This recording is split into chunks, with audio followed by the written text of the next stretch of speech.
오늘은 김선영 변호사님 함께하겠습니다. 안녕하세요. 네, 안녕하세요. 김선영 변호사입니다. 오늘 좀 더 씩씩하게 보입니다. 네, 준비된 사연 만나보고요. 자세한 상담 기대해 보겠습니다. 네.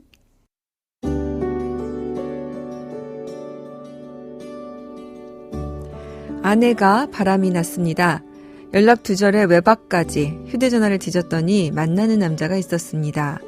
1년 전 채팅 어플로 만났다고 합니다.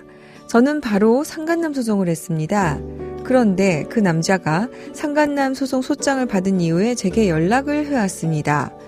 유부녀인 걸 소장을 보고 알았다면서 자신 때문에 우리 가정이 파탄이 난 게 아니라 이미 끝난 사이인데 아이 때문에 유지되었다는 겁니다.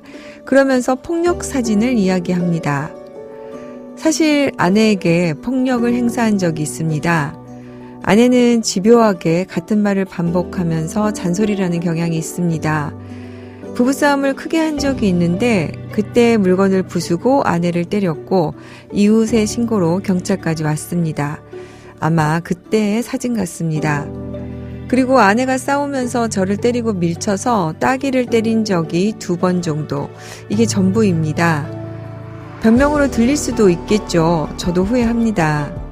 하지만 매번 싸움에서 아내도 저를 때렸고 대응 차원에서 때리게 된 겁니다. 이런 상황은 정당방위 아닌가요? 당시 저에게도 아내가 핥힌 자국들이 있었습니다. 사진으로 남기진 않았지만 저희 어머니도 상처를 보셨고요. 제가 이대로 상간남 소송을 진행할 경우 폭력 문제로 제가 불리해질 수도 있는 건가요? 아내는 지금 협의 이혼을 하자고 하는데요.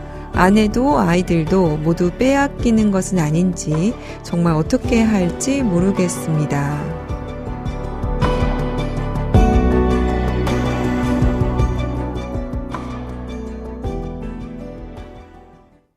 네, 지금 이 사연은 이미 일단 상간남 소송을 제기한 상황이군요. 네.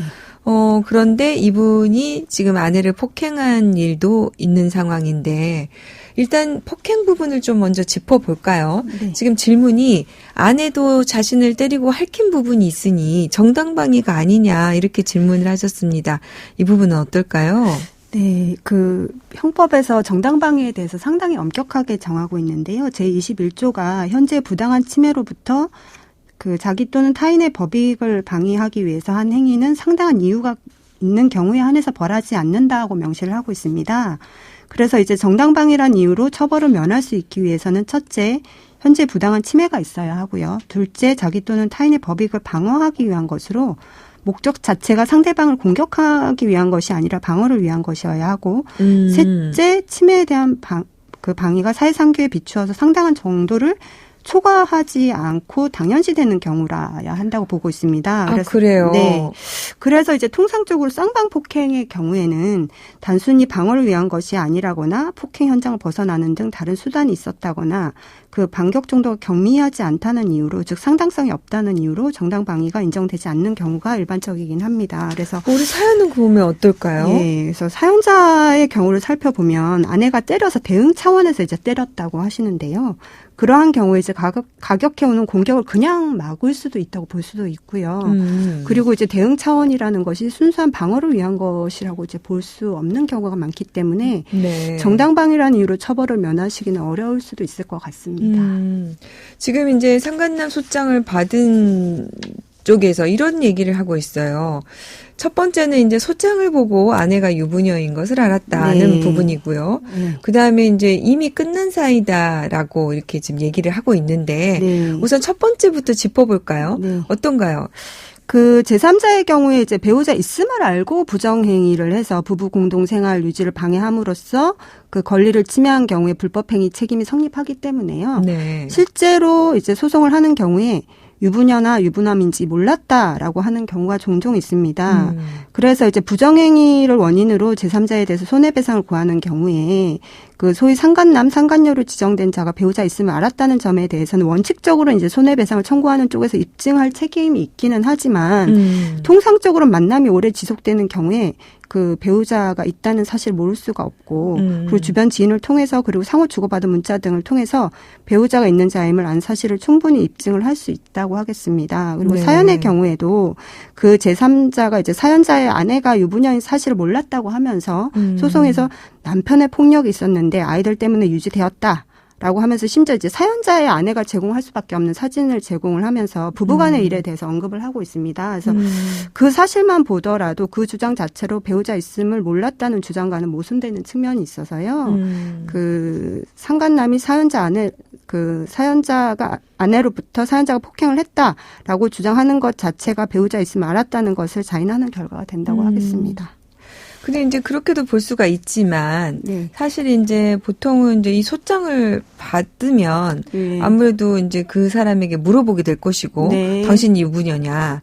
이제 그랬더니 그 유부녀가 사실은 내가 유부녀이긴 한데 우리 가정은 이미 끝난 사이다라고 이제 그제야 변명을 들려준 것일 수도 있어서 네. 이제 그 부분은 조금 애매하긴 하네요. 사연상으로. 네, 그렇습니다. 이제 그런데 이제 궁금한 것은 만약에 우리 김 변호사님 얘기대로 네. 그런 사실을 이제 그 전에 알았다고 했을 그렇죠. 경우에 이제 그러면은 이렇게 지금 폭력으로 인해서 이미 끝난 사이다. 그렇기 때문에 이것은 이미 파탄난 것이어서 나는 책임이 없다. 이렇게 얘기할 수 있을까요? 예, 그 폭력 문제는 이제 배우자 내부적으로는 유책의 정도를 판단함에 있어서 그 배우자의 폭행의 정도 그리고 부정행위의 기간 등을 고려를 해서 쌍방 파탄의 원인을 제공한 책임을 이제 동등하게 보고 결과적으로 혼인이 파탄이 되었다고 볼 여지는 있지만 네. 그러니까 배우자 내부적으로도 일방이 폭행이 있다고 해서 부정행위가 합리화될 수가 있는 것이 아닙니다. 그래서 이제 폭행이 합리화될 수는 없지만 실제로 사연자가 말씀하시는 것처럼 이제 폭행이 빈번하지 않았고 아내분도 따귀를 때리는 정도의 폭행이 있었고 그 이후에도 결혼 생활을 이어온 것이라면 사연자의 폭행으로 혼인이 파탄에 이르렀다고 보기는 어렵습니다. 네. 그래서 그렇기 때문에 더욱이 배우자의 폭행과 상대방의 부정행위가 필연적인 인과관계가 있는 것도 아니고요. 지금 제3자가 말하는 이제 소위 폭력으로부터 그 아내를 구제하겠다는 수단으로 부정행위를 한 것도 아니기 때문에 그야말로 이제 사연자의 폭행으로 이제 별거가 오래되었고 실제로 이제 남남처럼 살았다는 특별한 사정이 입증되지 않는 한 부부 내부 문제를 원인으로 해서 불법 행위 책임을 면하거나 감액받기는 어려워 보이긴 합니다. 네. 그러니까 이제 김 변호사님 말씀을 정리를 하면 진짜로 폭행이 심해서 네. 별거가 오래됐고 네. 남남처럼 살았다면은 이것이 이미 네. 파탄난 관계라고 볼 수 네. 있겠지만 이제 이 정도의 사안으로 해서 파탄난 관계였다라고 네. 볼 수는 없다 이거군요. 네, 결국에는 이 혼인은 부정행위로 인해서 파탄이 된 것이다라고 네. 봐야 된다는 그렇습니다. 것이죠. 네. 지금 현재 아내는 협의 이혼을 원하고 있는데요. 이게 만약에 이제 협의가 되지 않는다면 아내 네. 쪽에서 이혼 소송을 제기했을 경우에 이혼이 될까요? 일단은 누구에게 책임이 있든 혼인이 파탄에 이른 경우에 그 소위 유책 배우자 이혼 청구도 받아들여져야 한다는 파탄주의에 대한 논의가 꾸준히 있기는 했지만 여전히 우리 법원은 파탄의 원인을 제공하는 자 이혼 청구는 받아들여지지 않는다는 유책주의가 현재까지도 유지되고 있습니다. 그래서 사연자가 과거 아내에 대한 폭행이나 상호 폭행으로 갈등이 있기는 했지만 혼인 유지를 위한 노력을 해왔음에도 불구하고 이제 아내가 이혼 소송을 청구하는 경우에는 유책 배우자 이혼 청구로서 받아들여지지 않을 가능성이 높기는 합니다. 네. 사연의 마지막을 보면 아내도 아이도 있게 될까 걱정이 되나 이런 얘기를 하셨는데요. 네. 좀 이와 같이 이렇게 안타까운 상황에 계신 사연자에게 마지막으로 조언해 주실 이야기가 있다면 어떤 게 있으실까요? 지금 이제 배우자의 부정행위를 알고 감정적으로 좀 힘드실 수도 있는데 이제 부정행위가 있었음을 빌미로 수시로 갈등을 유발하거나 향후에도 이제 폭행을 가하는 경우에는 이제 혼인이 파탄에 이른 것으로 봐서 그 쌍방 책임이 동등하다고 봐서 이제 이혼을 이후에 이제 아내께서 청구하는 경우에는 받아들여질 수도 있으니까 그 부분에 대해서는 이제 앞으로는 혼인관계 회복을 위해서 노력을 하시는 게 좋지 않을까 싶습니다. 네. 그러면 이후의 상황에 이제 폭행이 이루어진다면 아내의 유책과 남편의 유책이 동등해져 버리니까 네. 이혼이 될 수 있으니 네. 주의하라 이런 말씀이시군요. 네, 그렇습니다. 네, 오늘 김서영 변호사님 도움 말씀 감사합니다.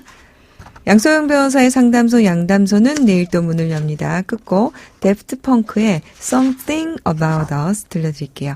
양소영이었습니다.